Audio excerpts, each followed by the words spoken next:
Yo, what is going on, people? Welcome to Throwdown, episode 474. I'm your host, Tony Polanco, and tonight I'm joined by Emilio Lopez. What's up, people? How's it going? Chris Seeley. Hey, what's up, everyone? Carlos Romero. Yo, yo, yo. Brett Murdoch.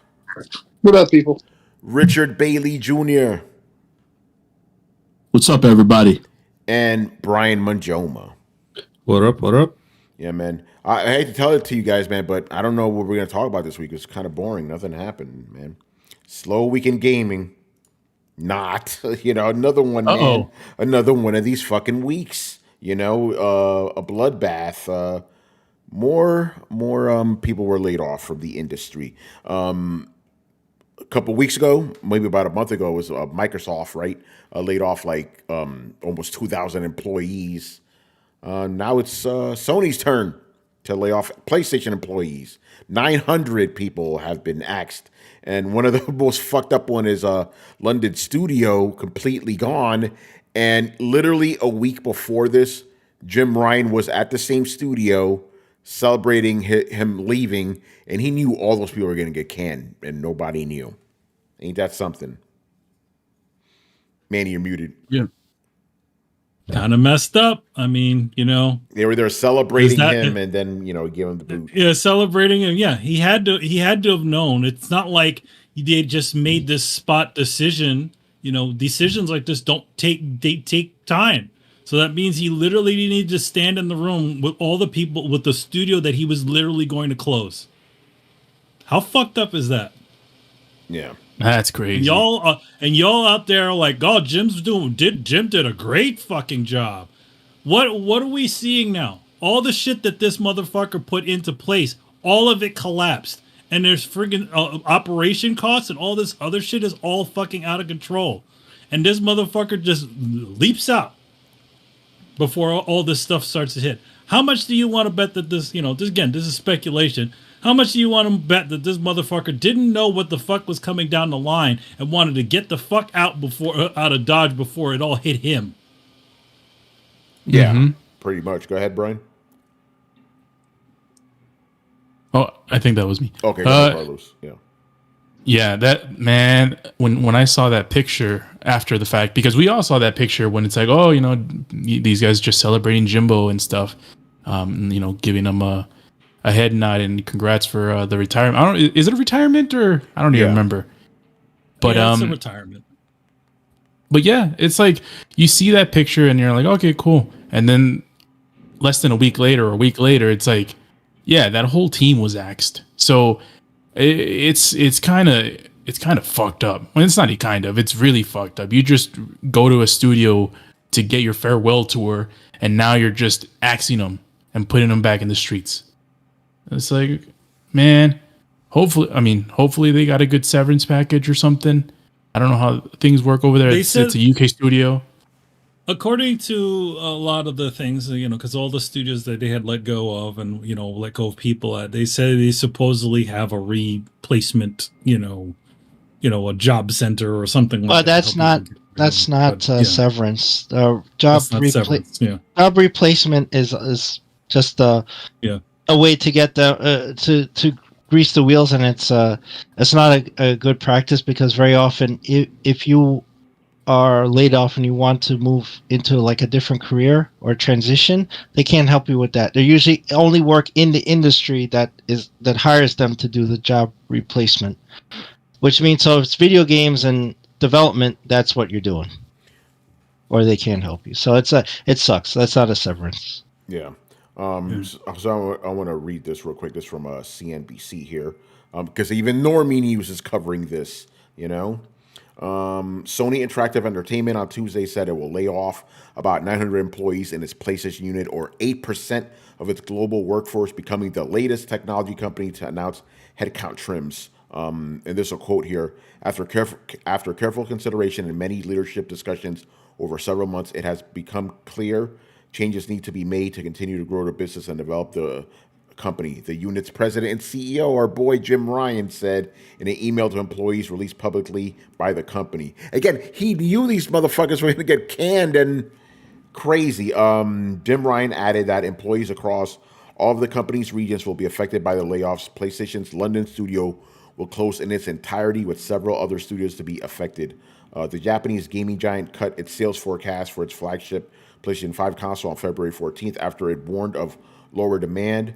Sony at the time said it expected to sell 21 million units of the PlayStation 5 in its fiscal year ending in March, trimmed from the previous forecast of nearly 25 million consoles. Chris covered all of that in the previous episode. The company shares plunged sharply after the forecast cut announcement. We also talked about that. Analysts had anticipated that Sony could move to release a refreshed version of the PS5 this year, seeking to boost interest in the console. Talking about the PS5 Pro. Tuesday's announcement from Sony is the latest in a string of layoffs affecting the tech industry. In January, Microsoft laid off about 9% of its gaming unit after its acquisition of Activision Blizzard. Earlier this month, Cisco and DocuSign both announced plans to cut their workforces as part of the restructuring programs. And we're going to talk about all the other companies that are laying people off. Sony shares were down 0.3% on Tuesday. So I guess, shareholders weren't too happy about what happened. Some fucked up shit, man. It's just, I remember near the beginning of the year, like we were talking about this article that was posted on Game Industry Biz, where an industry analyst said that 2024 was going to be a bloodbath in the industry, and so far he's been right.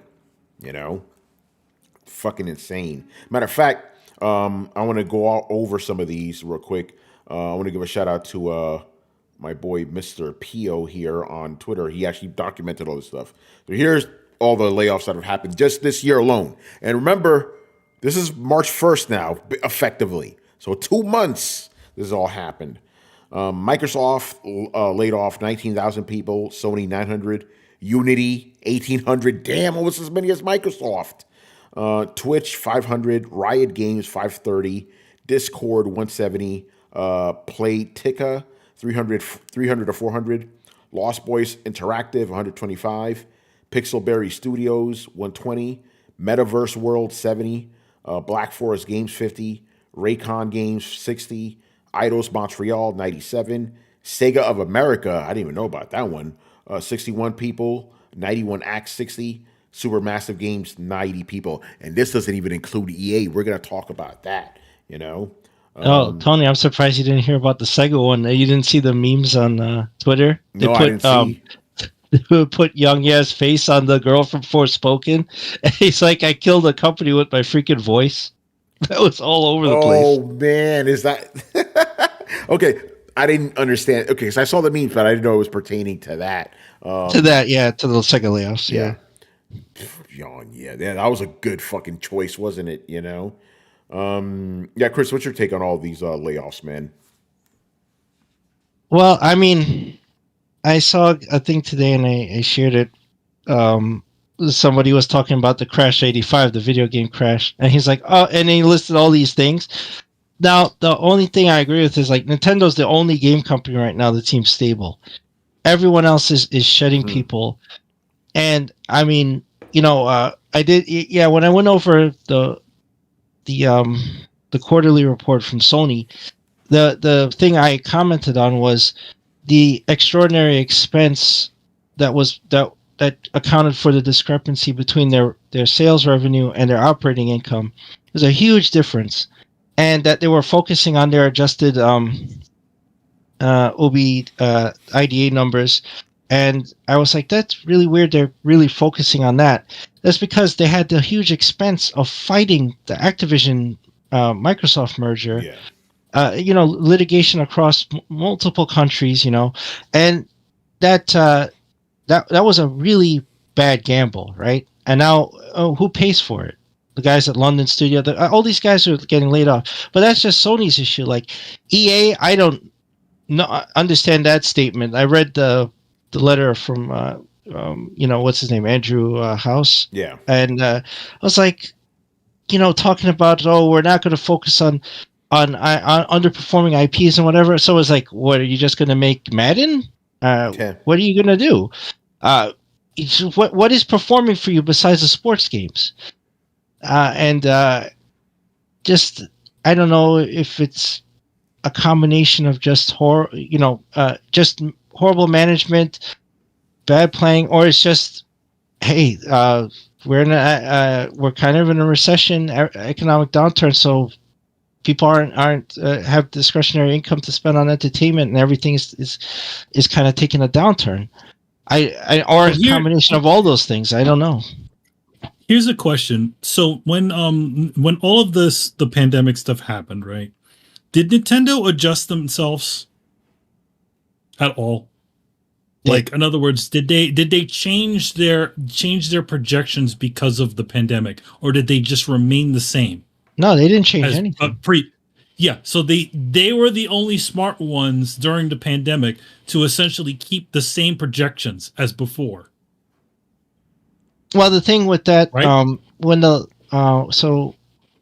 pandemic happened, and a lot of people were, working remote or locked down, or remote learning, entertainment boomed at that point. Like game sales skyrocketed, right? People had a lot more time at home. So I don't know if it's that EA and all these companies scaled up, thinking they could keep up that momentum. That's actually that's what I wanted to draw, and I'm going to just ask the question directly because we do know that a lot of these companies basically overhired, like because things were booming during that time. It's like we could hire more people, more money's coming in. Did Nintendo? They didn't hire any people. They don't do that. Yeah. So they pretty much stay the same. Yeah, because right now. I hate to use this term, but I'm just going to say right now they're pretty much trimming the fat. They overhired, because they thought, the good times are going to keep going, not thinking ahead, So I guess Nintendo was smart. Actually, I want to read that tweet, Chris. Hopefully we don't get in too much trouble, but we're going to be quoting our boy Mr. Razorfist here. This is a great tweet. He goes, "The year is 1985. The major video game companies have, in a fit of unfettered hubris, destroyed their entire business model. The gaming market crashes like Ted Kennedy's Oldsmobile. A company called Nintendo inherits the entire industry. Nah, just joshing. It's 2024." Isn't that fucking scary? The prospect of, a second video game crash, and Nintendo's like, all right, we're doing this again. Hey, wouldn't that be something? Right. So you guys pointed out, I know Microsoft was guilty of the overhiring. Yeah, they definitely. And look, they've shed the most people. Not just overhiring in Xbox. Microsoft overhired in every freaking segment of their company. They laid off last year, I think, over 10,000 people. Yeah. Right. So you have all this shedding of people, and it's happening in multiple companies, and tech in general, just falling off. But Nintendo stayed consistent, and so I guess that accounts for it. But also there was another guy listed that we're getting more lower quality games, and one thing I think it's not just not that the games are bad, but a lot of this kind of meeting DEI quotas and all this stuff, it has hurt the industry. It's hurt every industry. It's hurt comic books. It's hurt movies. It's hurting video games now. So you have a downturn in sales too. It's like you have games that just like Forspoken flopped. Saints Row, the Volition shut down after that failed. Suicide Squad WB, Yeah, that's the latest thing. Yeah, so Sweet you Baby just have Inc. That's a whole other thing. It's a kiss of death on games now. People are aware of it. Like if you look at the Steam comments, people are you see a ton of comments. People are like, I'll never buy a game if these people are involved in it. That's it. Yeah, I don't blame them. Yeah. Somebody said they're the successful feminist frequency. Yeah, kind of. But no, you're right. All those things.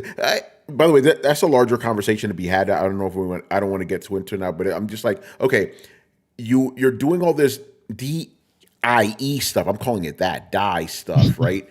To get money from BlackRock, but if you end up losing a ton of money in the end, was it worth it? Anyway, the overhiring that didn't help, and now we're just seeing all this. And like you said, the economy's not doing too great. It's fucking brutal, Yeah, man. they every single one of them should have readjusted. They should have readjusted their projections for the following year. But every single time, their investors are always looking to, oh, you're gonna make more. You're gonna make more. No, they really should have cut it back down again. And then if they did actually go past those original numbers, they'd be like, hey, look, we did better than our projections. You know? Yeah. Right.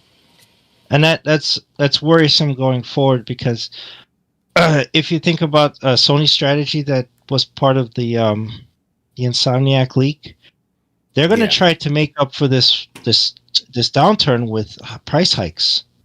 Across the board price hikes. Like you're talking $70, $80, $90 games base price, or the pricing strategy of releasing piecemeal titles and charging full price for each part. And that's a horrible strategy. Yeah, and then obviously, go ahead, Chris. Go ahead. No, that was it.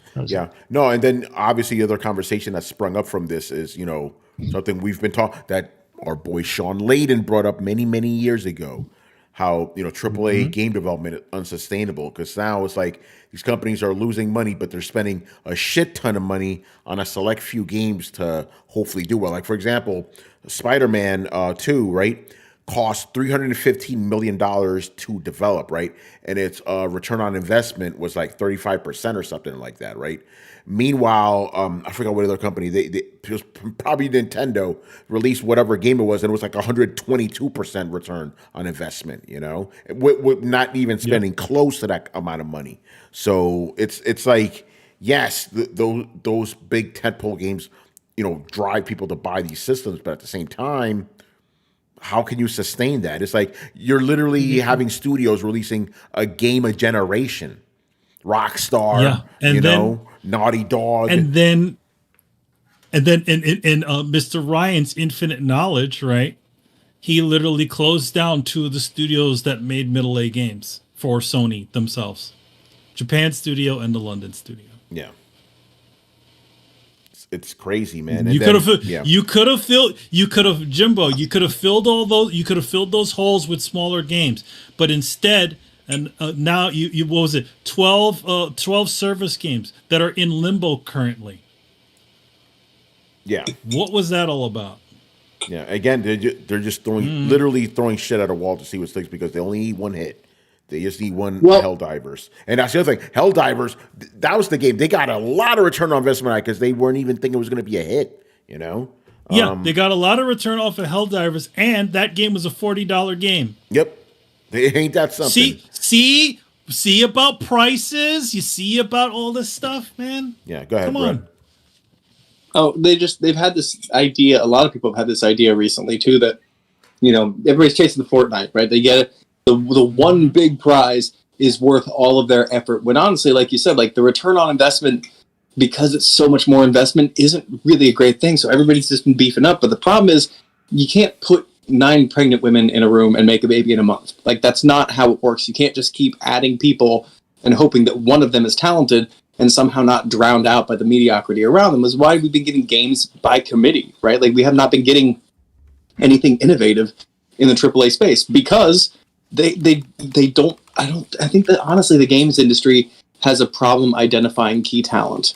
I think nepotism or bureaucracy or whatever is getting in the way because you see a lot more innovation smaller, and it should be that they're able to identify this within their own structure, but that just doesn't honestly seem to be the case, and maybe just a symptom of corporate workplace, whatever, blah blah blah. But I think like yep. Oh, sorry, go ahead. No, go ahead.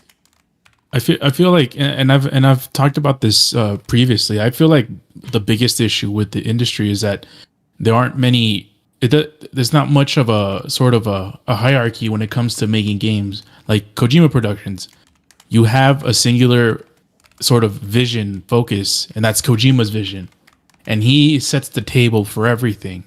But when you look at games like a Halo Infinite or some other games, some other AAA games like Assassin's Creed, it doesn't feel like there's one person that's sort of setting that tone for the game. It feels like they're made out of a committee, and they're made to generate as much money as possible, not And that doesn't really take that much of a vision or that much creativity or that much innovation to do. It's more of let's see what Fortnite did and add these wacky dances and do live service and loot boxes. And I feel like that's, chasing that carrot is the issue with the industry.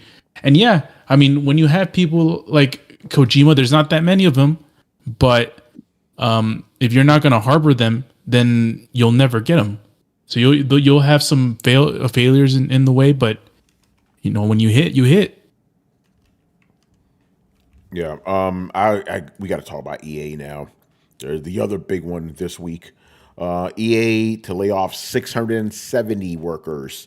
Sunsetting games, moving away from future licensed IP, and a Star Wars game that's in development is gone now, son. No, not a Star Wars game. Yeah, we don't have enough of those. It was bound to be so good. How many have they canceled now in the last few years? Yeah, it was like supposed to be the FPS one, but let me read this first from IGN.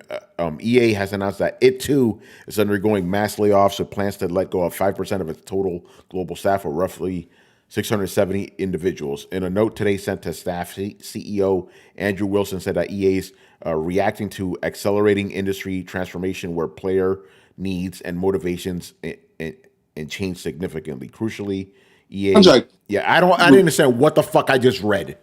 No, that's them basically saying we had no idea what people want and they voted with their wallets. Now we're trying to change as quickly as possible. Yeah. Like that is them. That is the most corporatese bullshit. I'm sorry. I think I've ever fucking. We're adapting.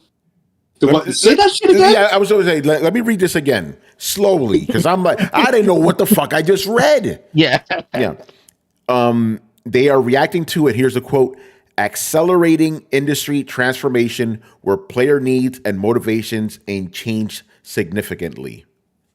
Oh my god. It's all a bunch of professional jargon. It doesn't mean anything. It literally just words strung together, but they don't make sense. Yeah. It just like rolls off my smooth brain. Like they do that on purpose. Like anyway. Wait. Yeah, go ahead. Are they really accelerating changes in customer needs? Like, have customer needs really been changing, or have they just been not identifying them? I think it's that they haven't been identified. Remember, EA. Remember the whole fiasco with Battlefield. Yeah, we're gonna just do whatever the hell we want with World War II. That's what I'm saying. Like EA coming out here like you changed. What? Fuck you. Yeah, have not. I remember literally when it was Battlefield 5, wasn't it, Chris? They literally said like, "Oh, if you don't like what we've done with the game, don't buy it." Players were like, "Okay, we won't." Yep. Yeah, that's what happens. You tell people not to buy your shit; they just won't buy it. Kelly Sudaconic, it's fucking insane, man. Anyway, EA said that it is quote moving away from the development of future licensed IPs. You mean like Star Wars? Yeah, right. Well, yeah, and Marvel. Yeah. Well, I mean, the proof is in the pudding, and we saw this from that from the leak, right? How much money Marvel and Disney are taking for that license? Yeah. To specifically license Spider-Man. So. I'm thinking that's the reasoning. They want to focus on their own titles because they don't need to pay a shitload of money to make them. Yeah, exactly. Well, they do. They just don't need to pay someone else for the license. They don't need to. Yeah. Remember Anthem? That just cost a shitload of money. Well, yeah, it cost a shitload of money, but they didn't need to pay another studio. Right. It's their IP. Fee. So I get that, but see, they have to do such a huge course correction because they're doing so poorly that people at the bottom suffer, and then they have to do these drastic steps. Oh, we can't do licensed games anymore, or for the foreseeable future, if they even have a future. I don't know. Like this whole statement from him, and I did the same thing, Tony. I read it like 3 times. I was like, "What the hell is he saying?" Like I usually can read between the lines of bullshit. I'm okay at it, but this was like total bullshit. I was like, "You're not saying anything in half of this statement." This was expert level bullshittery. Yeah, I'm like the jargon level in here is like off the scale. Yeah, like each word made less sense than the last. You know. Yeah. I want to read some stuff here. Mr. Shinobi posted some tidbits here. Respawn's unannounced Star Wars FPS has been canceled. Ridgeline Games, working on a single-player Battlefield experience, is being shut down. Development on the next Mass Effect continues, with BioWare's focus currently on Dragon Age. We'll see how those turn out. You know, What? we'll see, man. We shall see. After Andromeda and the current state of EA, I don't trust these fucking people, man. Yeah, is it a mainline game or? Yeah, the mainline game is supposed to be Mass Effect 4. No, the other one. Oh, Dragon Age. Never heard of it. Yeah, Dragon's Age, you may have called it. Oh. Heard of it. But yeah, I don't know about that. And again, like we always said, if those games don't hit and EA just keeps bleeding money, you know, I mean, BioWare keeps bleeding money, you know, EA is going to be like, go on, buy BioWare. You know, Microsoft should have bought them. Just saying, you know. Yeah, and then the Star Wars FPS game, that's just gone now, you know. I barely remember that even being announced, you know.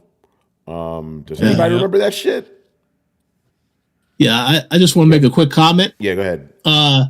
The game wasn't announced. This was supposed to be a Mandalorian first-person shooter. Interesting. So, yeah, I know a lot of people was excited because they did announce a Mandalorian movie is coming out. So they definitely going to lose a lot of money behind canceling that project. Yeah, absolutely.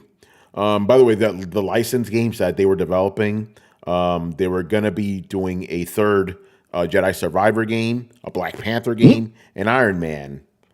We don't know what's going to happen with these games now. You know, Well, I mean, here's the thing. Here's the problem with those things. Because you're paying so much in licensing fee, like they have to hit at least a little bit. Like you can't take the risks on them.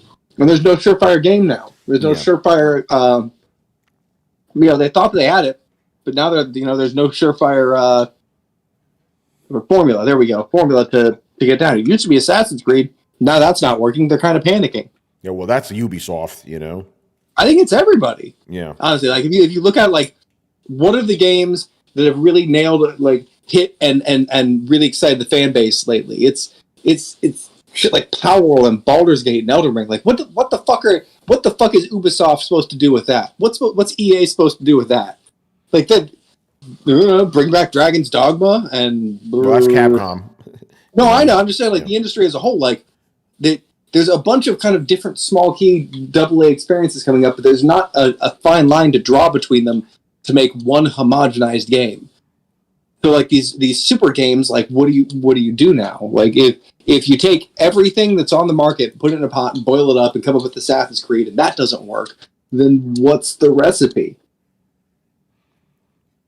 Yeah.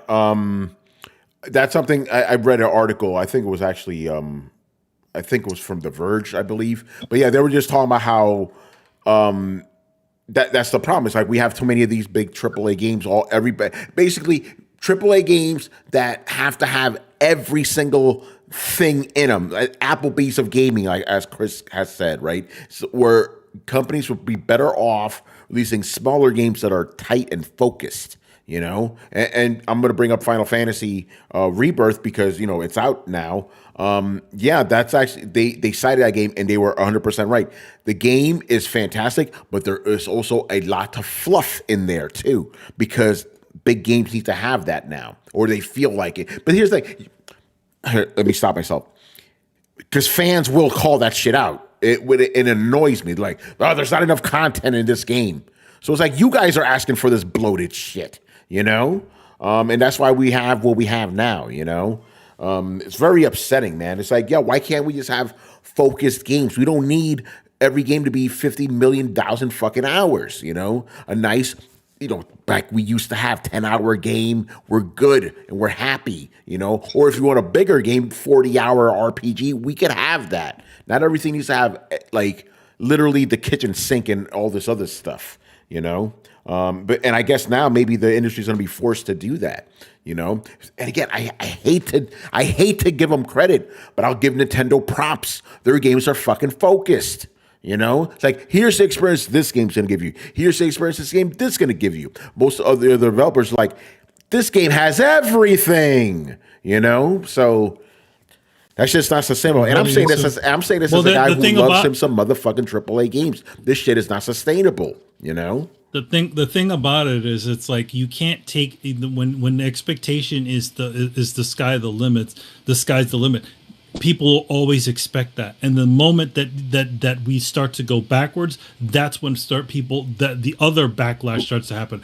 Oh, this game is not worth this amount of money. Oh, this thing is it becomes that sort of a conversation. So it's like you're damned if you do and you're damned if you don't. The expectations are so high, and they can't be quantified right now. So now it's like, okay, now we got to put everything, including the kitchen sink, and in there, because that's the expectation. Yeah. But again, even gamers say, oh, so only 40 hours? I'm not getting my money's worth. Yeah, only 40 hours. Yeah. But yet, every single game company knows how many hours their games, how many hours players are playing. And if you ever look at any of that metadata, only 25% of people beat games, man. So it's like the same people asking, I want my game to be 200 hours long. You're not playing that shit for 200 hours, you know? Yeah. So it's like, are you creating this space so that people just don't complain about the reality of the game? Yeah. It's a weird one, because it's like, again, like if you were talking about 25% of people finish games, wouldn't that mean you want to make games a little bit smaller? Yeah. By the way, shout out to Otaku Man who's in the chat. He goes, if it's only 20 hours, it is too short for these quote unquote gamers. Yeah, pretty much. I'm not buying that. Yeah. Wait, that game's $40? That must be a low budget piece of shit. That we've heard that many times, you know. But I want to say, Helldivers did well at $40, didn't it? You know. But again, like I want to bring up the actual PlayStation numbers compared to the PC numbers. Yes, because I bet you. Yeah. It's the PC guys. Because PC guys aren't stupid like that. They'll be like, well, okay, $40, cool. This game was fun. You know, meanwhile, console gamers like, Grey Poupon motherfuckers, $40. I scoff at that. $40 for this? What is this? Meanwhile, PC gamers like $40, let's fucking go, Yeah, like here's the thing. Like even with all the problems that them underestimating their player count, it's a $40 game. Yeah. What did you expect? And it's fun. That's the other thing. There's a lot of games that on PC that launch at like 40 or less. Yeah. And they end up doing a lot more. Yeah. Pretty much. It's upsetting, man. I guess we're going to see even more layoffs throughout the course of the year, I don't know, man. And then now we're here, again, maybe that little bit on the business call that Sony did the other time was maybe that was the prelude to all of this. They're like, there's not going to be any major releases this year. Maybe because they knew who they were cutting. Yeah. But it says, sadly, Sony has condition their players to expect these high budget and huge games. It's not just Sony though; it's the industry as a whole. It's the industry in general. Like every single one of these companies is all suffering for essentially the same sort of thing. Suffer for your sins. Yeah, so it's interesting. Yeah, it's this loop. It's like, okay, we got to invest. Okay, gamers want these big ass games. We got to throw more and more in there. Oh, we're spending so much money. We got to throw more in there to get more people in, and it just keeps going and going and going and going. Then we just have giant messes. Yeah, and then again, like lower budgeted games, and this goes back to what Brett was talking about. Lower budgeted games allows for innovation because they didn't make a huge investment in the game. It as long as the guys as long as the studio got the thing done in time, then they can continue to push forward. And that's where I feel like is the magic point. You have your obviously you have your big cornerstone games, you have your Last of Us's and your other ones like that. Those are like your big features. These are like, the smaller games. This is like your RoboCops. Movies that didn't cost that that do what they do, but it didn't cost a crazy amount of money to make. Yeah. Your Terminators, Terminator didn't cost nearly as much as it. And once it has established itself, then the company then the studio said, okay, we're going to invest a little bit more money. They need to start more franchises with that space. And that's the heyday of the PlayStation 2 era. That's a portion of the PlayStation 3 era. That's also partially what Xbox was, initially too, when they made their legitimate investment in actual games, pushing RPGs and platformers and all kinds of other things. These games weren't like super expensive AAA, experiences. Yeah. It's funny. The original Final Fantasy was actually the most expensive game of its time, but that was that was a very rare instance. That was a very rare thing. And to be honest, they didn't know if that game was going to do well. They just figured, okay, if we're gonna go out with a bang on this one, and see if that's why it's the Final Fantasy. Well, Final Fantasy, 7. I'm talking about, the one on PlayStation. The one on PlayStation? Yeah, oh, yeah. With 7 at the time, it was the most expensive game ever made. Yeah, well, it was the most expensive game at the time, but I think the thing about it is because you also got to factor in. I'm sure Sony once they saw what was going into this thing and saw all the cinematics and all that stuff, they probably pumped some additional money into that game. But basically, my point is that was rare. Now that's all you get with the big publishers, But again, the problem is you could only get one or two of those a year. They call it because it takes the one. By the way, remember how we always said the average for a big game is like 4 years. Actually, now it's 5 years. It's getting longer. It's like 5 years. It's getting longer. It's 5. It's got 5 and 6 years. That's almost most of a generation, isn't it? Yeah. So that would mean big majority of a generation. Yeah. Yeah. So that would mean that whatever's probably coming up in the future, right? Those companies have to be working on something now, in order to hit that launch date. Yeah. By the way, Rich, our boy Reggie, he's in the chat. He wants to know what your take on this is. These ballooning AAA budgets. Well, like you guys said, Sean Layton was right all those years ago. I don't understand what's, I don't really know who is making these decisions. I assume the higher up execs are making these decisions to take these big bets with whatever games they're publishing. But they really should think about, look at what's happening in the industry, because there's been plenty of independent games or smaller games that have been wildly successful. We've already spoken about Helldivers 2 previously. That game is a success. And there were other games over the years that were a success as well. So I think a lot of companies need to take a look at that, maybe invest in doing some smaller projects to see what's successful instead of throwing all this money at the big budget titles. Obviously, there's always going to be some big AAA titles. But I think as a whole, the industry needs to take a step back and just try to experiment with different projects. Well, I don't think it's just the industry. I think we as the fan base need to kind of temper our expectations too. I mean, I even know, like, on this panel, Tony and I have had conversations about like what makes a game successful, and like it can't be 15 million copies anymore. It just can't. That's unsustainable for a game to be considered successful. You know what I mean? And like it's not that we're wrong. It's just that it cannot, that equation cannot happen. Yeah, not anymore. Okay. Not anymore. But again, what else do you judge a game's success by if not sales? I can't compute that. Well, it's not even that. It's like you can judge a success, but like not everything's going to be a blockbuster. Not everything's going to be like an uber success, right? Like take like Remnant, right? Like Remnant was a great game. It seems to have a cult following. It sold over 2 million units. It cost like I call that successful for sure. Mhm. I would too, but it's not 15 million. Yeah.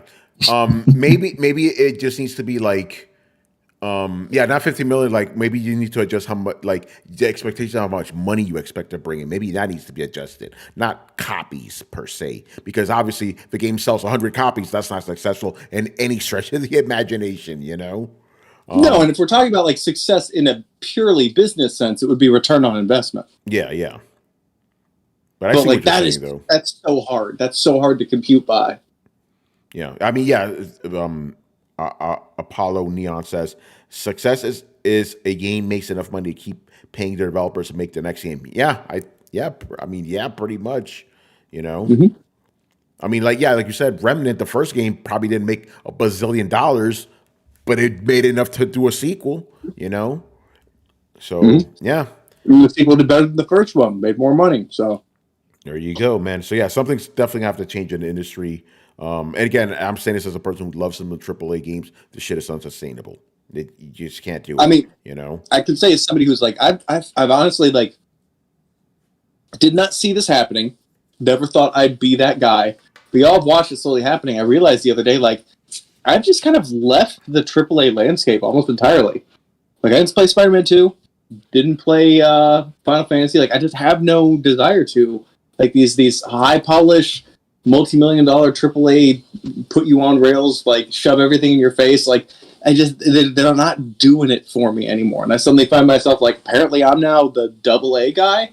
Not really so much indies, because I was never, like, huge into indies, but, like, I'm finding myself fans of those slightly smaller space games. Yeah. well, I mean, you've in the last year you've been kind of championing the idea of embrace not mediocre games, but mid-level games. You used a better word than I did.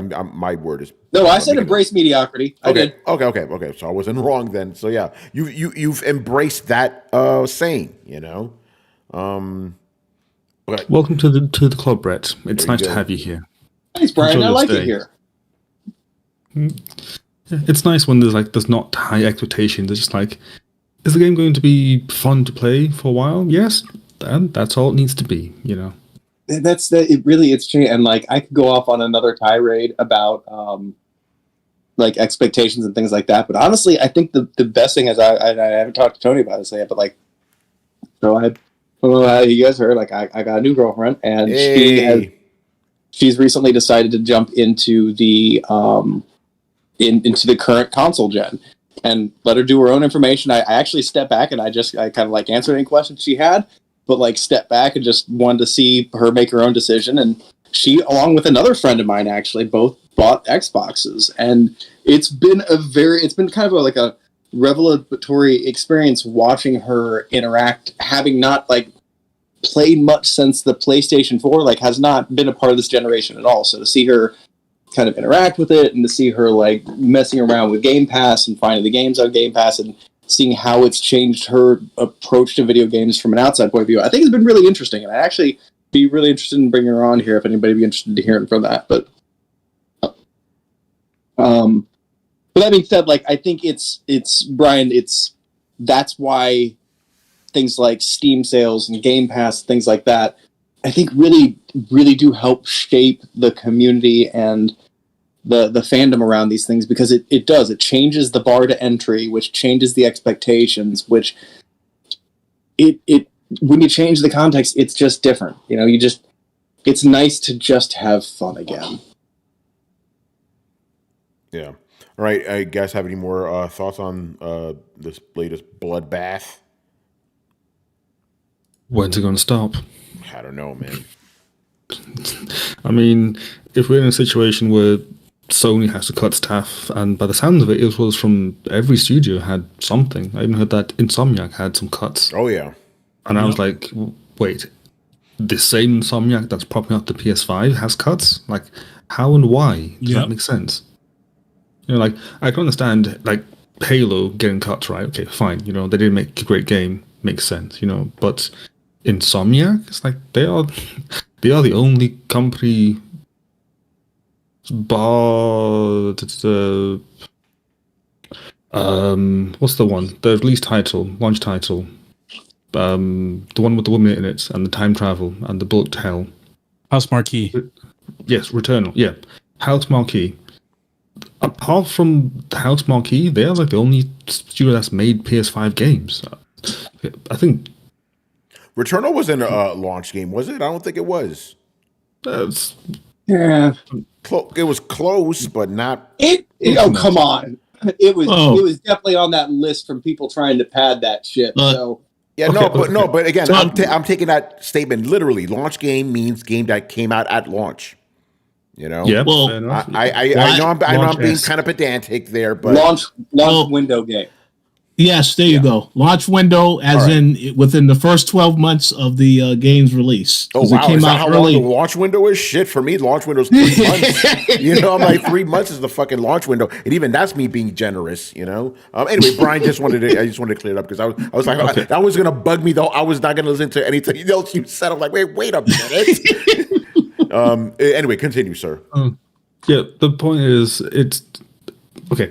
There's only Insomniac. Wait, there's mostly Insomniac making PS5 games at this point in time. MVP. Studios now are not making PS5 games for some odd reason.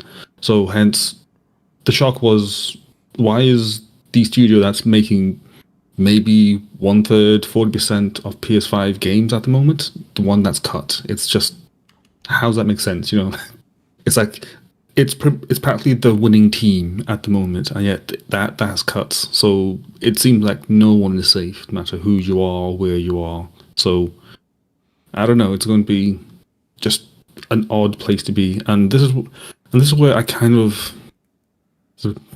weird now. This is where I kind of look at Nintendo and say, hey, Nintendo seems to be doing the right thing. Like when they have issues, they just take a pay cut, whereas other places have issues, they take a staff cut. You know, Shit. it's fucked up, but that's what's happening, and it just really bugs me. Like that's not how things should be. It should be everyone. Again, if everyone's in it in the success, everyone should be in it when it fails, and it just seems like most industries, well, most companies are not doing that, bar Nintendo, which again is weird giving Nintendo praise, but hey, you know, like. Call me when Nintendo lays off some studios, I guess. We don't really hear about that, do we? I honestly don't remember hearing it. Yeah, unless Chris knows something that I don't. Yeah. Since Got to give the devil his due. We don't really hear these stories about Nintendo companies, you know? As much as it pains me to give Nintendo props again, you got to give them props.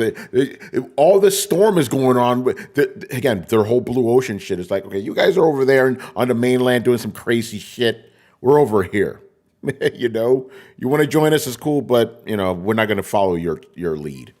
Very interesting. Nintendo has 98% staff retention. God damn, that's crazy. They loyal. Yeah, right. You know. Anyway, man, let's continue. Actually, perfect segue. Wait, does that make Chris like the renegade? Yes. The one that got away. Yeah, I'm the 2%er, right? Yeah, you are. But anyway, Brian, you gave me the perfect segue because we got to talk about Nintendo now. Nintendo is suing the makers of open source Switch emulator Yuzu. Oh boy, Nintendo, man, they don't fuck around. You know, they definitely epitomize the whole fuck around, find out ethos. You know. Let me read this from Polygon. Nintendo is suing the makers of Yuzu, an open source Nintendo Switch emulator, according to a lawsuit filed in Rhode Island court on Monday. GameFile reporter Stephen Totilo first reported the suit. The 41-page lawsuit was filed against Tropic Haze, the company that makes Yuzu. Nintendo also specifically references a person alias as Bune, who leads development on Yuzu. Yuzu is a free emulator that was released in 2018, months after the Nintendo Switch originally launched. The same folks who made Citra, a Nintendo 3DS emulator, made this one. Basically, it's a piece of software that lets people play Nintendo Switch games on Windows PC, Linux, and Android devices. It also runs on Steam Deck, which Valve showed, then wiped in a Steam Deck video clip. Oh shit, I remember that. Emulators aren't necessarily illegal, but pirating games to play them on them is. Anyway, so yeah, Nintendo's going after the other one. Brett, what's up, man? You got something to say, bro? I'm talking to my kitty. Don't mind me. Okay, shout out to Brett's cat. Anyway, Chris, what's your thoughts on this, man? Podcast. Well, I've talked about this in the history of Nintendo before. This sounds like the Galoob lawsuit. Yeah. Where they're like their main complaint is like, oh, this is breaking our security on the system. But it's pretty flimsy because all Yuzu can say is like, we don't distribute any games. We don't advocate piracy. All we're doing is allowing people to play their copy of games or their backups on whatever they want, right? And we're not do. So it's going to come down to, even if Nintendo says, oh, these are the damages from people bootlegging Tears of the Kingdom, that's not Yuzu's responsibility, because how are people getting Tears of the Kingdom? Yuzu didn't pirate the game. They didn't break in. They didn't leak it. That's other people make hardware so you could back up the Switch cartridges. People make all sorts of stuff. This lawsuit, they just want to shut down the method to play Switch games anywhere else, and I really hope it doesn't work, because this it's not their responsibility. It's not Yuzu's responsibility to police ROM sites or anyone else. That's Nintendo's responsibility. If you want to take that on, and their legal team always does that. They went after ROM Universe. They went after that guy, that Bowser dude, right? He went to prison. So they are really litigious, and it's kind of awful. And here's the thing: this is not going to work out the way they want, because if you take away Yuzu, and Yuzu has a ton of supporters, they're in the article it mentions how many Patreons they have and stuff.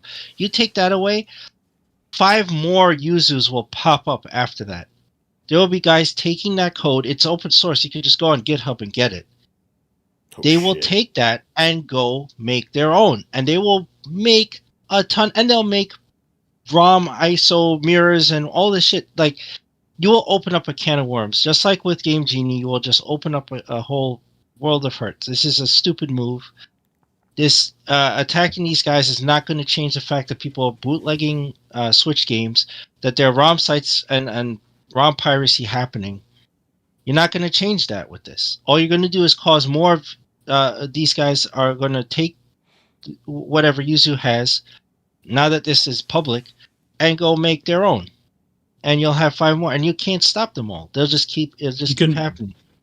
They'll probably in a sense now, since it's out in the field, it could be like a Napster situation of like, oh shit, there's something that does that. Right?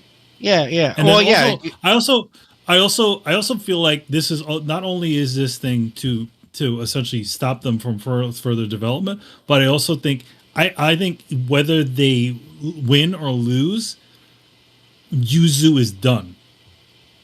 That whoever's making that thing, you know what I mean? I think they want to catch them in all of the litigation and all the legal fees, and just knock them out that way. Well, they could, unless they grassroots get their legal fees funded.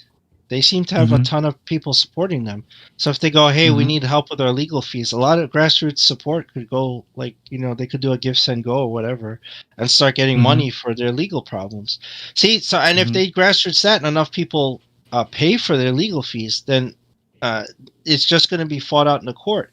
And Nintendo's going to have a really hard time proving that, laying at their feet the damages that they perceive that they lost from sales of like Tears of the Kingdom. That's the main title they're putting out there. How do you lay it at their feet? They're going to be like, did they pirate the game? Did they jack the game? Did they break in your servers and steal it? How exactly does that work? How do you prove that? and this is an uphill battle for Nintendo. I think they should lose this case because you'll just make the situation worse.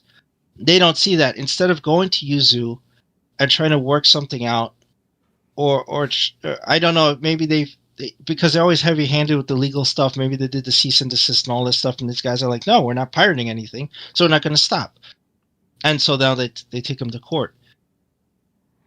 It should have been like, hey, what you've done here is pretty good. Maybe try to acquire them and then quietly squash it or whatever.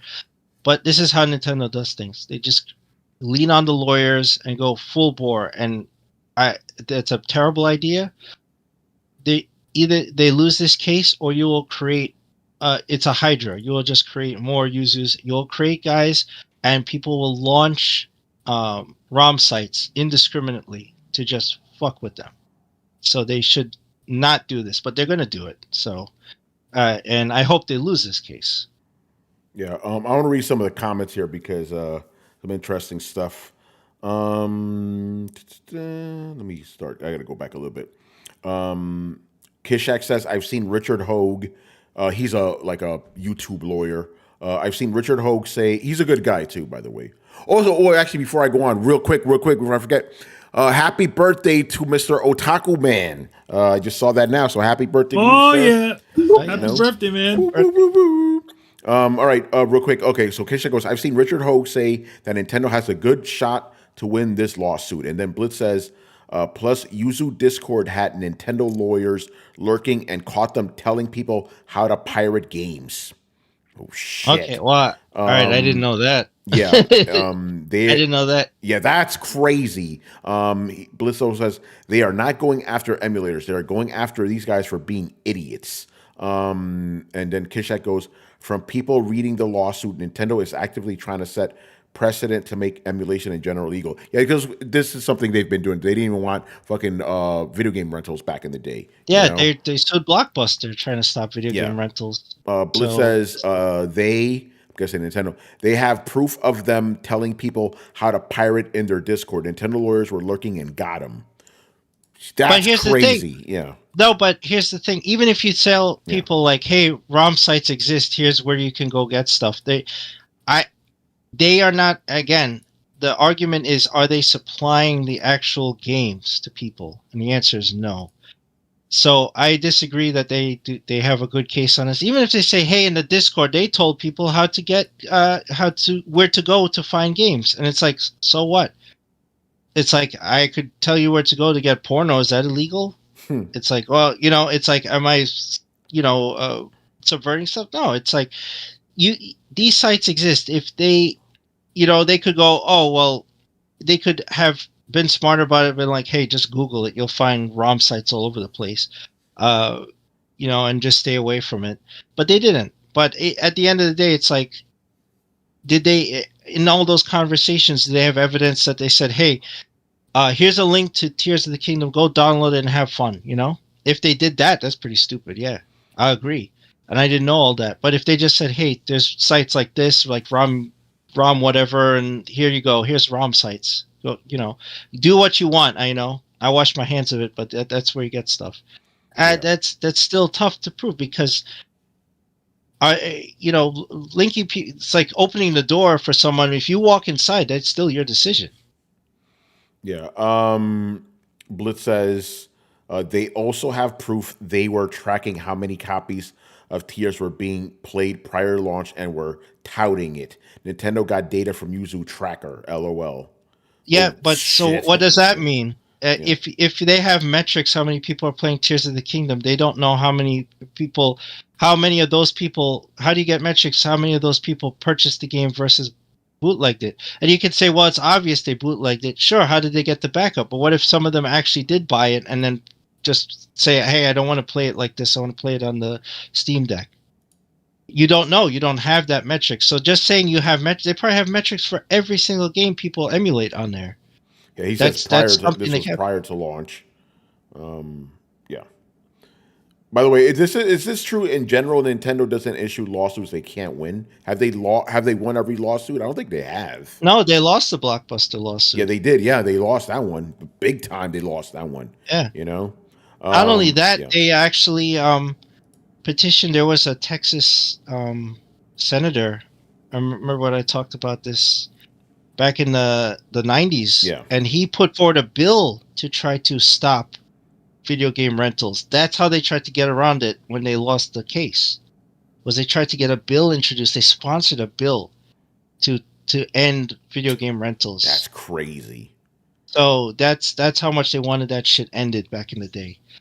So they've taken on plenty of cases they've lost. They've won a lot too. Like they've sued Nyko for IP infringement and all this stuff. And Galoob, I believe they won against. Well, I don't know if they won the Galoob stuff, but I think they bankrupted them. I think that's why Galoob didn't exist after that. I don't think they won that case either. But they've won other cases. Of course, they got that Bowser guy put in jail for his Switch hack. So, there you go. Oh shit. Real quick, I want to read this part. Nintendo argued that Yuzu executes codes that, quote, defeat Nintendo's security measures, including decryption using an, quote, illegally obtained copy of prod.keys. So here's another one. In other words, without Yuzu's decryption of Nintendo's encryption, unauthorized copies of games could not be played on PCs or Android devices. That's what Nintendo says. So, yeah. Very interesting stuff. Let's see how this goes. All right, next up here. This one's crazy. Epic Games allegedly was hacked. Nearly 200 gigabytes of data was stolen, reportedly. All right, here we go. It's an update. This is from WCCF Tech. In a statement provided to Eurogamer, Epic Games confirmed an investigation is underway, but there is currently zero evidence that the claims from ransomware group Magi Levich are real. The group also failed to provide evidence to Epic Games when asked. I'm guessing this group claimed that they hacked them, but we don't know if that's true or not. Kind of interesting. Let me read this. This is original report. As reported today by Cyber Daily, ransomware gang Magi Levich, a relative newcomer to the scene, claimed to have attacked Epic Games' servers and have stolen 189 gigabytes of data, which includes email, passwords, full names, payment information, source code, and more. The stolen data is also up for sale, although no price has been mentioned, and the deadline is set to March 4th. That's Monday, I believe. As the ransomware group hasn't provided any proof of their claims, it is hard to say if they managed to steal anything from Epic Games. The company has yet to release, they released an official statement now. So yeah, they're investigating it. What's up with these hacks, man? Like, you have these big companies who figured they'd have like a bomb ass security, but I guess where there's a will, there's a way, huh? Brian, what's your take on this, man? Hey there. Interesting stuff, if true, but again, without proof that they did it, it's hard to tell. And yeah, I think just a case of wait and see. Again, it's always the usual stuff of username, passwords. Again, the main question is, were the passwords encrypted? Because if not, then there's going to be another question of why aren't basic OPSEC stuff being used here? Because passwords should always be encrypted if they're stored. Yeah, so yeah, we'll keep an eye on this one, but pretty interesting stuff. All right, moving on here.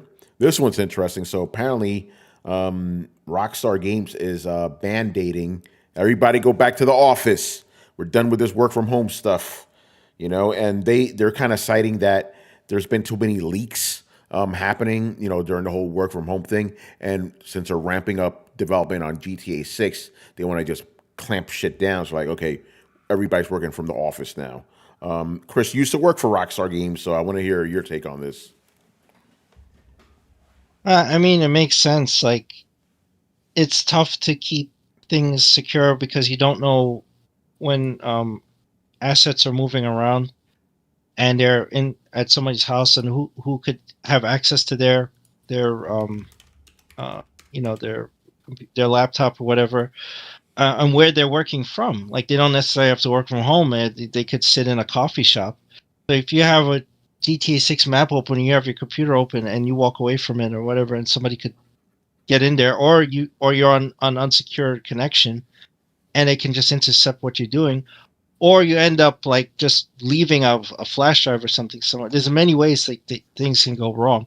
They're trying to end that, and yeah, they have a good point with the leaks and stuff. So the only way to control that, because you cannot stop everyone. You can't just build good network habits with everyone. Even if you institute VPNs and encryption and all this stuff, there's always going to be an issue somewhere. Somebody's going to lose a laptop. Somebody's going to lose a flash drive or a portable hard drive. So you need to do these things. And yeah, they were, when I was there, they were pretty buttoned up. Like you weren't allowed to work remotely back then. So that wasn't even an issue. Yeah. So that kind of makes sense. Like they have to do that. So also, yeah, go ahead. Also, it's the final stretch apparently of GTA 6. So yeah, you know, when you get to that final stretch, it's hard to crunch if you can't see them crunching. Oh shit. Yeah. And what's interesting is that apparently some developers working on GTA 6 who are remaining anonymous are not happy with this decision. One of them said, working from home has been a lifeline for many of us at Rockstar, allowing us to balance care responsibilities, manage disabilities, and relocate as we need.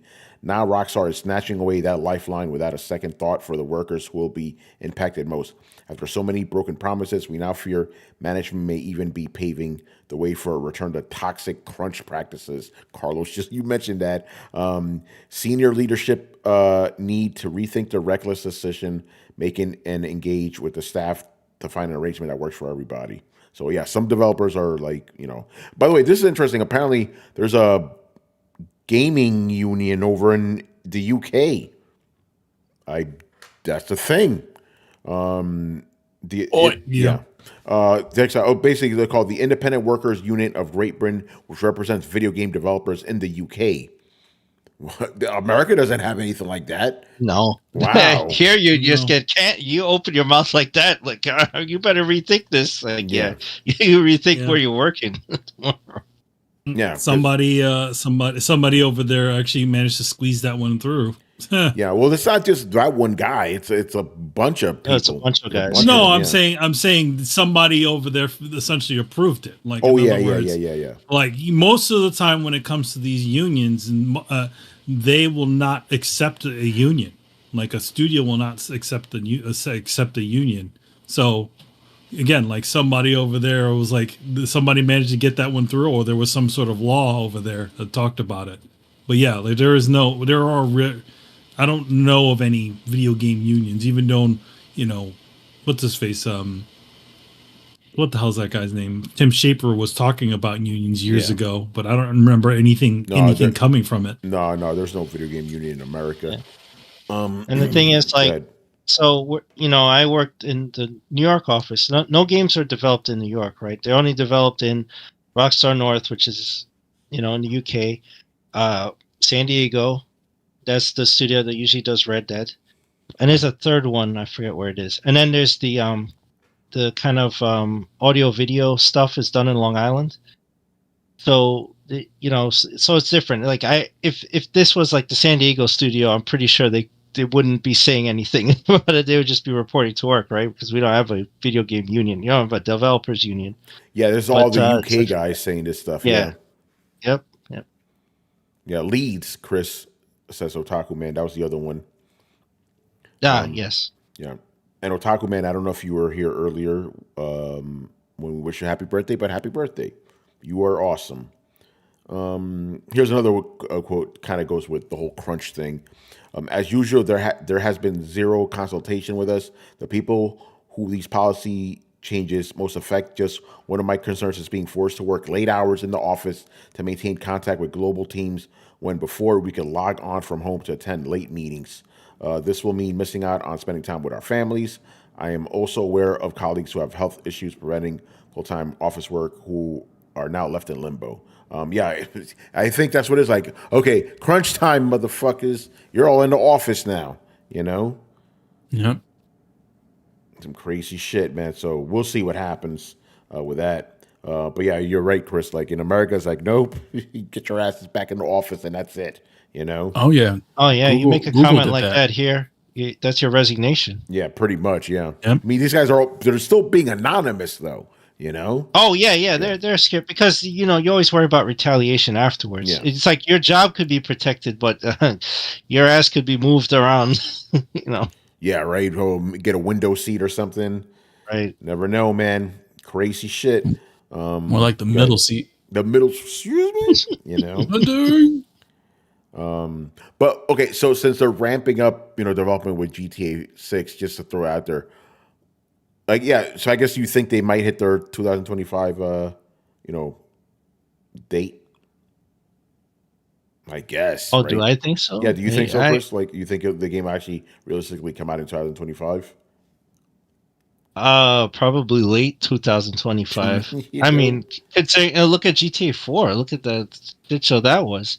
And I remember I was there when it was initially supposed to launch. Then the hell that broke out when we announced the delay. And the kind of like all in my team, it was like all hands on deck handling the forums and all the freaking outrage. Oh, man, related to September. Yeah, I remember that. So I don't, I can't. I don't know because they just gave 2025. They didn't give it a month or a quarter, or a season. It's just 2025. It's gonna be any time in there. So hopefully they just set the expectation by maybe by holiday. Maybe if they go late 2025 or whatever, give themselves some breathing room. That but don't say like spring and then do the same thing. It's like, oh well, it's not. We're not gonna make spring. Maybe holiday 2025. Yeah, I think they should just play safe, just say 2025, and that's just that. Keep it that way. Yeah. Release that shit in freaking December 26th or something.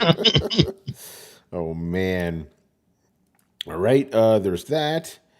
And last story of the night. Let's end with some good news, man. Baldur's Gate 3 has sold 10 million copies.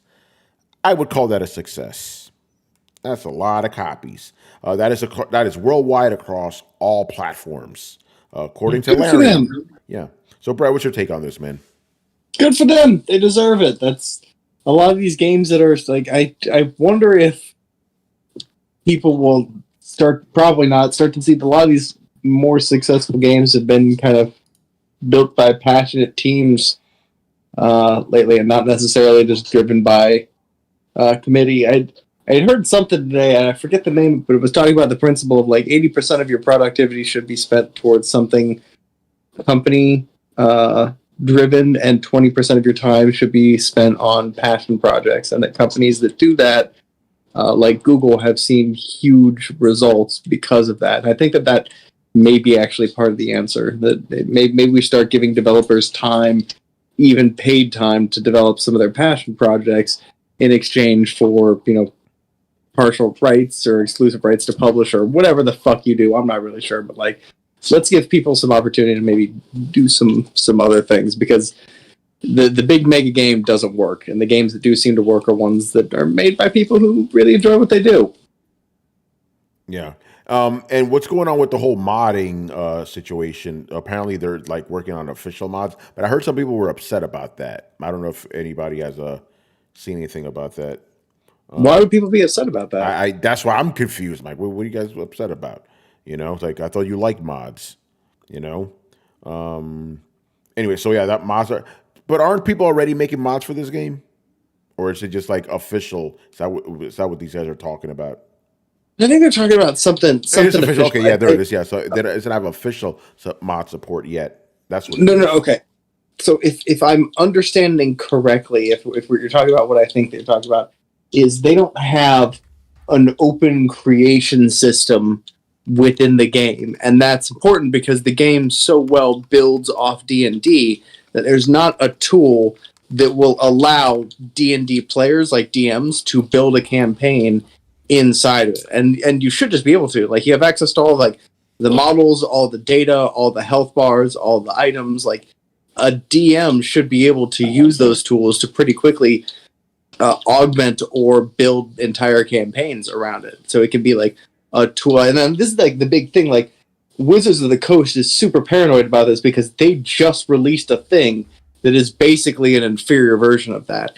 It's an electronic tabletop. So like, you can like move animated characters around and set them down, but it still feels like tabletop. Whereas Baldur's Gate is a pretty good hybrid. So if you gave DMs full control of Baldur's Gate, it could cripple the things that Wizards is doing, which is problematic because Wizard is the one that gave them the license. So it's all a bit of a clusterfuck, and people have already been trying to break open Baldur's Gate so that DMs could use this tool. But having an officially sanctioned, like, creative build a campaign tool in Baldur's Gate, like I said, would kind of be a shorthand, not just for Baldur's Gate, but for D&D in general. So even people who never would want to play Baldur's Gate might buy it just for that mod to be able to use with their D&D group. Understand? Yeah. Interesting. So okay, I guess it makes sense, yeah. That's the big thing that I'm understanding. Yeah, I think that's what it was, yeah. But yeah, no, regardless, games obviously huge success. One game of the year, I believe, at the Keeley Awards. So, there you go. Good stuff. Oh, by the way, real quick, since we're on the subject of D&D, Brett, you'll appreciate this about Helldivers. Apparently, there's one developer there called Joel who's like apparently pulling the strings behind the scenes like a D&D dungeon master, of the war that's happening within the game, That's cool. I like that. Yeah. That's what this company is describing. I was like, yeah, this guy's our dungeon master.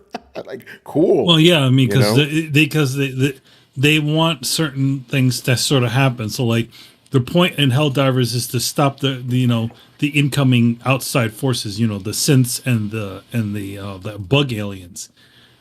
And every time you go on there, they're either closer or they're taking more and more and more. So what they do is they're probably just controlling the narrative a little bit, or like how much is going in or what things they're taking over and stuff like that. So wait, is Helldivers like supposed to be one big progressive war or something? Like, what's going on? That's what it's like one giant. Yeah. It's go ahead. No, I was just saying. I was going to ask: has anybody played this game? Because I know little about it other than it's some online game. That's all I know about it, and it's basically like a love letter to Starship Troopers or something like that.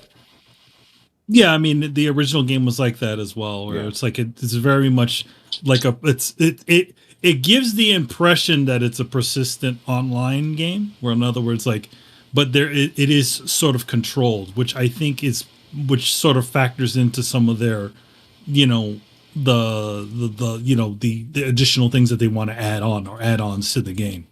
So it's like, maybe something takes over this one area and maybe something new happens. So it looks like they just have a guy that literally just flips a switch and says, oh, this scenario is happening now. And he's probably doing it based off of the metadata that's happening from the game. So let's say, like, I guess, there's a lot of people seem to maybe like fighting the bugs more than the synths. So maybe he'll push the synths a little further because the game is actually, because people have not been paying attention to them. Stuff like that. Yeah, that's pretty cool stuff. Yeah, it's a it's a system, of like. Go ahead, Brian. Yeah. Of like how it operates. So it's very community driven. So as more people liberate planets, then obviously like the neighboring planets also get exposed for liberation, and that's how it kind of expands. So it's kind of the whole community is working together to kind of liberate different planets and expand democracy through the the solar system. I don't know, but through the map, I guess, or through the region of planets. The main thing. Idea. The main thing is you're trying to stop all these different outside forces from coming and taking over Super Earth, which, by the way, it's called Super Earth because the original Earth was destroyed and they made another Earth. Yeah, Brian, have you played Helldivers? Nope. I'm off playing Brian games. So I will guarantee you that you'll be shocked to hear what game I'm playing now, because it's a game that Overwatch none of you- Simulator. no, it's a game that none of you will even think that I would be playing. And just to help you out, it is not a game Sonic that came Runner. out in the last 5 years. Wait, say that again. Manny, you cut him off. Say that again, Brian. Yeah, it's a game that none of you guys can. I bet none of you guys can even begin to think of what the game is. And just to help you, it's not a game that's come out this generation at all. Yeah, I probably Exactly. I would have no idea then. You're playing It's Gravity Dragon Rush. Guard 3. Drakengard 3. Ah, there wow. you See? go. Exactly. I just had Yoko Taro. Yeah, ever since the Stellar Braid person said, yeah, Yoko Taro, like, he's a huge influence of mine. So I thought, okay, you know what, since I have some pseudo time to kill and I want to get into Nier Automata, I thought, okay, let me play Dragon Guard 3 and then take things from there. So yeah, Play near Replicant after that. that will be after, and then into Nier Automata, and yeah. Though Should be I fun. would say Nier Automata doesn't. You playing Nier Automata on its own, and also Replicant. Thing about those two games is you can pretty much play those games and not need to know what's happened in the original game. And the games that are sort of connected, but you will find yourself enriched if you do, because there's a lot of connections between them. Yeah, and it's mostly just to see how his style has changed over time, to again see what ideas he had, what things he took and evolved them, So, like playing the Halo games, like you play the first couple and the last couple and you kind of see like what they took, what they didn't, and then you kind of see Destiny and it's like, okay, you can see the Halo influences in Destiny. So it's kind of the same idea that I had. It's like, okay, I want to see if there's like Drakengard ideas in Nier Automata or Replicant ideas in Nier Automata, to see what ideas stuck, what ideas did not, So that's all. So yeah, Drakengard 3, because why not? And at some point I'll be playing what's his face? Pacific Drive. There you go. I think that's actually a kind of good segue to what we've been playing. But I need to talk about Drakengard 3 real quick because I got a story about that. You reviewed it. I did review. I reviewed it for DualShockers, and that was the last game I received, a review game that was physical. Right, the last physical game, and I'm glad because FedEx is usually the one that handle that stuff, and FedEx sucks. Right, so basically, they sent the game, claimed I wasn't home, even though I was, and they sent it to their shipping facility in Maspeth, New York. Now, I lived in Flushing at the time. Maspeth is really far from Flushing, right? Ironically, it's close to where I live now, Long Island City.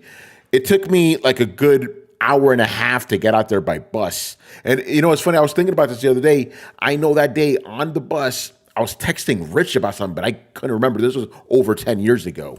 And I remember complaining about that. I'm like, yo, Rich, I'm going to this fucking place to pick up this game, So I get the game, and I hated it. I beat the game, and I thought that it was just mindless fucking hack and slash, and the story made no fucking sense. I didn't like the graphics.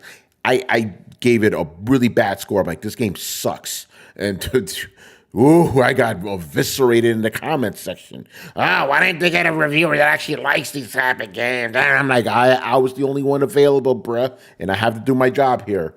So because of that game, I was very hesitant about Nier Automata. I'm like, I don't know about this. But when I heard Platinum Games was doing the combat, I'm like, okay, it's Platinum Games, Even though I've had some issues with Platinum Games, I never had a problem with their combat or gameplay. Fantastic.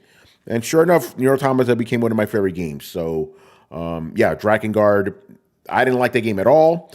It had like 50 fucking different endings. Like, Jesus, like, when is this game going to end? I just wanted the misery to be done. PS3 game, I believe it was, I was playing at the time. yeah, I mean, Brian, I hope you enjoyed it because I had to suffer through that fucking game. I did not like it at all. Anyway, I'll move on to me. What have I been playing lately? You already know, man. Final Fantasy VII. That's been the game I've been playing pretty much all month. Because again, my time is kind of limited. I can only play like 2 or 3 hours a night, so I've just been, and then there's personal shit going on. I can't play indoor weekends, but I'll tell you this. I'm on the final boss, and I've been on the final boss for 2 days. Like that shit is long, son. But yeah, the game is dope. Again, the only thing that kind of bugs me, as I said in my review, I thought there were way too many mini games, and some of the open world stuff seemed like superfluous, like it was just there for fluff. But the actual core of the game, fucking awesome. It's great. It's one of those games. Also, I cannot wait to play on PC because I have now hit the point where the PS5's performance is bugging me, because, and I said this would happen too. I said, when we get games that are only made for PS5, we're probably going to have to deal with 30 FPS again, Yes, there's performance mode and all that, but I'm like, I don't want to choose, man. Blurry ass performance mode. They fixed that, by the way. They finally fixed it. Oh, they did? Yeah, they fixed it. It was like that. It was like that in the demo. Yeah. They patched it on February 21st. They patched the demo, and then. Oh, but it's funny. But okay. So it was so blurry. I had to just force myself to just play it on quality mode, and my eyes adjusted to it or whatever. But I just find it funny. They finally fixed it when I was like 50 hours in. I'm like 70 hours in. I'm like, God, really now? Like, I'm not going back. What's up, Carlos? Oh, by the way, before any of that, shout out to Toonmatic for subscribing. Yeah, Toonmatic. That's our boy Michael Santiago. Let's fucking go. Thanks. Yeah. Congrats to you and your new. I believe it's a daughter he had. So shout out to him. Oh, excuse me. Shout out to Michael, man. Yeah, Good it was guy. like last year, or the year before, 2022. What? Something like that. No, there's still baby girl. She was born. But yeah, shout out to him. But anyway, yeah, Final Fantasy VII. Still playing it. Game is good stuff, man. But so performance mode is the way to go, right? No, go to quality mode. Quality mode? Yeah, quality mode. Okay. Yeah, because performance mode is it's like upscaled 1440p, whereas quality mode is like upscaled 1800p. It looks better. Like even though they patched it, it's still blurry, in performance mode. So you know how we kind of just had to deal with quality mode in Final Fantasy 16 because it just looked better than performance mode. Same deal, yep. Which is interesting because they're running on 2 different engines, but the same kind of problem persists, But yeah, the game's dope, and so that was me. Manny, have you been playing anything lately? Not well. No, actually, been playing. I did play a little bit of the demo. I'm impressed with that demo. That the fact that they put a save in it. Like you can actually save in the game. Yeah. I'm wondering.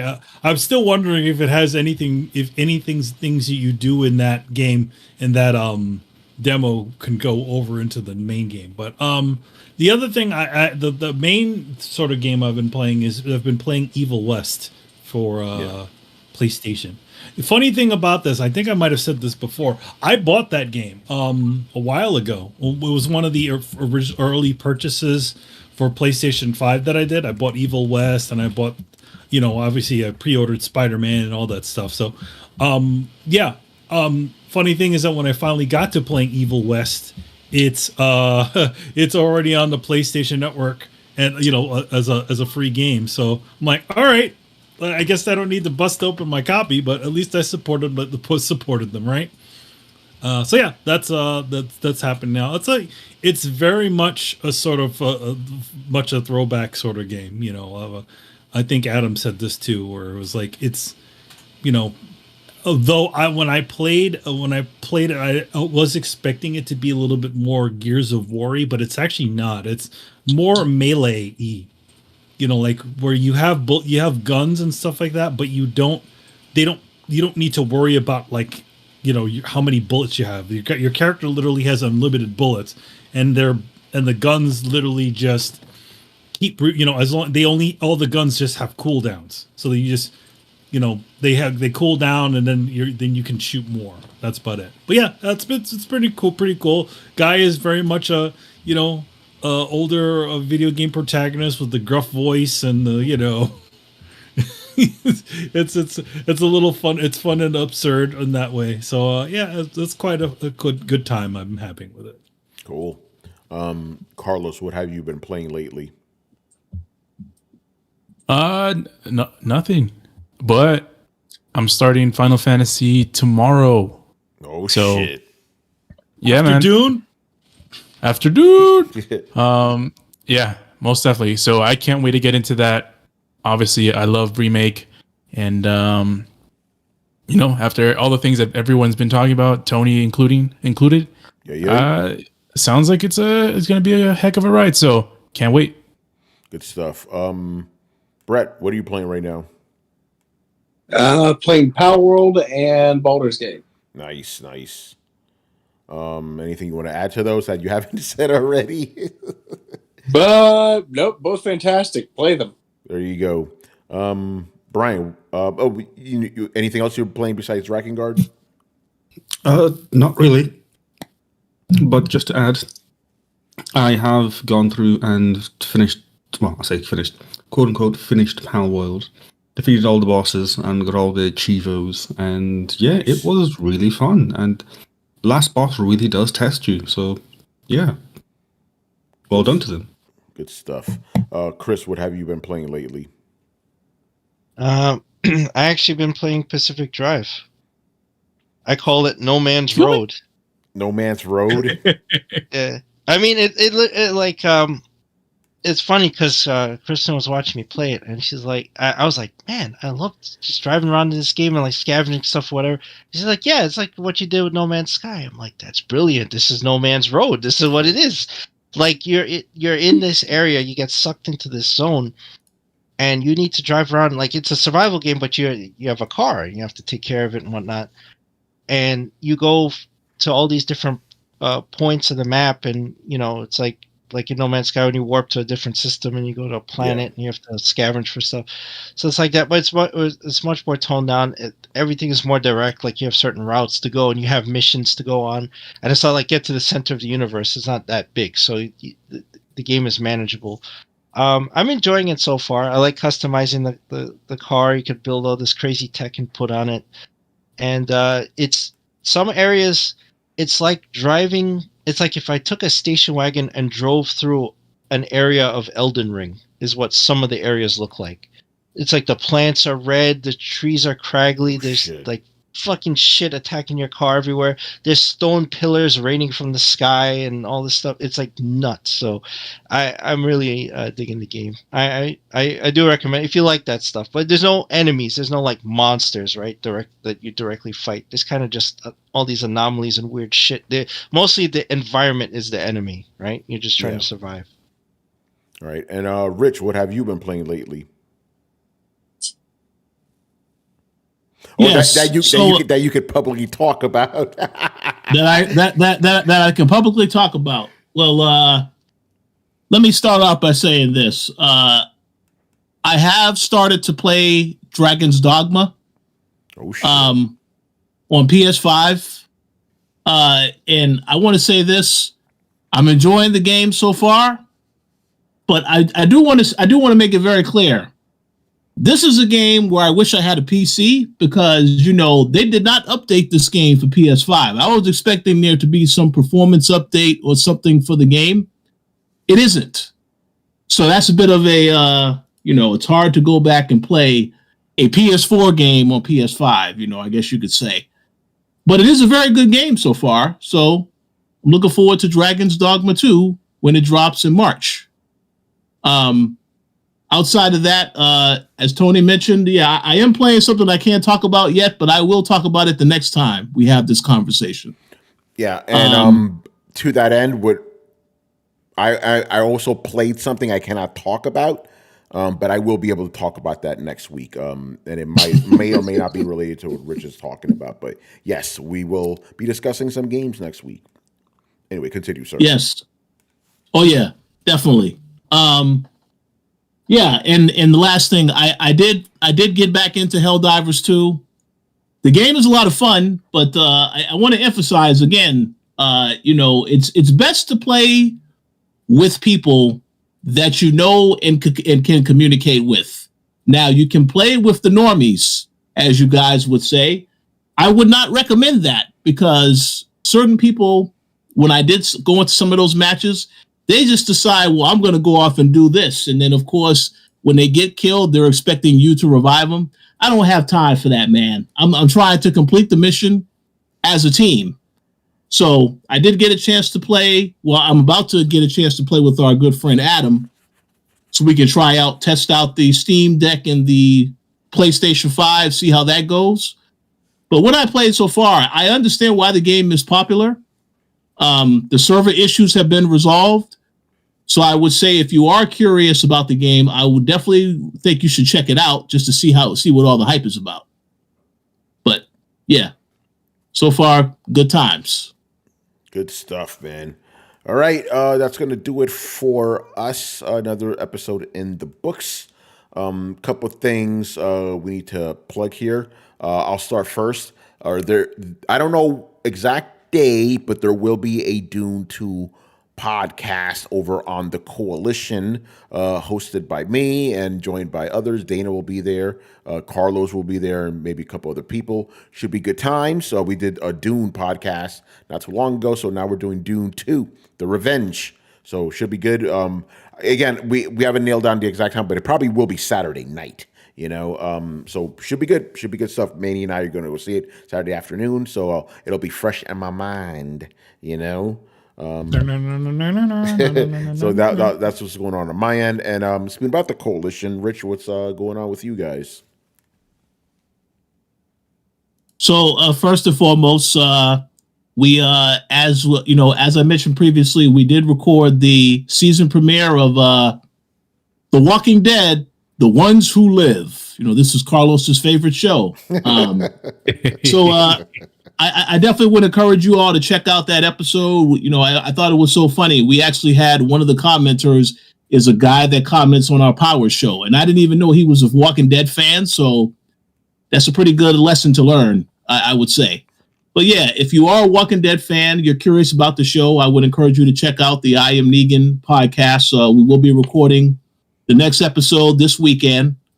And as for the Coalition, there's a lot of things coming to the website. Obviously, right now, I want to give a shout out to Tatiana. She did a review in progress for Final Fantasy VII because we did receive a code, but she's still reviewing the game. But she does have a review in progress on the site right now. So if you are curious to hear some thoughts on the game, I would encourage you to check out the website. Outside of that, yes, there are a lot of other games that we are playing we cannot talk about yet, but I would encourage you to check out the website because March is going to be a very busy month on the website. I'm also going to be going to PAX East. I have no idea what to expect from that experience, so I will have something to say about that as well. But otherwise, yes, stay tuned. We got a lot of great things in the works. Yeah, awesome stuff. And Invincible podcast will be returning very soon. We are already in March, so should be good times, man. And hopefully we won't have to wait another 3 years or whatever for the next season. Oh man, good stuff. I wish I was going to PAX East, says Otaku Man. Yeah, people are heading over to PAX East. Rich, are you? I mean, obviously, Boston. So, that's a given. Oh yeah. So good stuff. Hopefully I have something worth going. I used to go to PAX East, but then they started getting boring. But that one year we went, they had to have a lot of banger stuff, I'm gonna be very honest right now and very candid. And this is a shout out to Otaku Man. Happy birthday.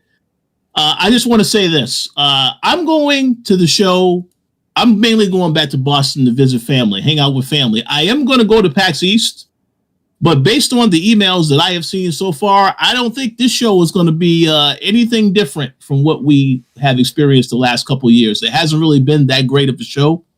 There's a lot of titles that I am not familiar with, and that could be a good or a bad thing depending on when I actually see the games. But so far, I haven't seen anything exciting in my inbox. Now let's see if that changes in the next couple of weeks. Yeah, it may not. It's PAX East. I'm not trying to talk shit. It's just it's not E3. That's just real stuff. Even E3 is not even E3 anymore. I'm going to try to go to GDC and PAX East next year, says Otaku Man. That's what's up. Yeah, GDC's coming. Game Developers Conference. So good stuff. Yep. Man, I have some interesting things to talk about next week, man. Stay tuned. I'll tell you guys off air, obviously. Anyway, man, we're done here. Make sure you follow Throwdown on Twitch and Twitter. Join the Discord where the conversations and the rumors always pop. And again, thank you guys for posting all that stuff on the Discord because that's where I get all the news from. It's just a nice way to just have everything right there. I don't have to keep up because, busy with work. I don't always have time to check out all the gaming news, but unless it's something major, then obviously I fucking know about it. But like some of the incidental stuff I may miss, but you guys keep me updated. So good stuff there. Also Throwdown. We are on every podcast app on the planet. Throwdown Show. 2 words. Throwdown Show. Throwdown space show. You can find us. We're like everywhere. Spotify, fucking iTunes, Amazon, Samsung, like you were everywhere. It's crazy. I didn't know Samsung had podcasts. So one of my boys put me on. Like, oh shit, Throwdown needs to be on that. Throwdownshow.com to listen to past episodes. And of course, we are back on YouTube. So make sure you hit like, subscribe, and hit the bell to be notified of when we go live every Thursday and Sunday at 10:30 p.m. Eastern on the internet. Links to everything down below. Once again, our star host Tony Polanco. And tonight I was joined by Emilio Lopez. See you next time. Chris Seeley. Hey, take care, everyone. Carlos Romero. Peace out. Brett Murdoch. It's been real. It's been real. Peace. There he is. Richard Bailey Jr. Have a good weekend, everybody. And of course, Brian Manjoma. One Punch Man Season 3 trailer is live. Oh, shit. One Punch. All right, guys. We'll see you on Sunday. Later.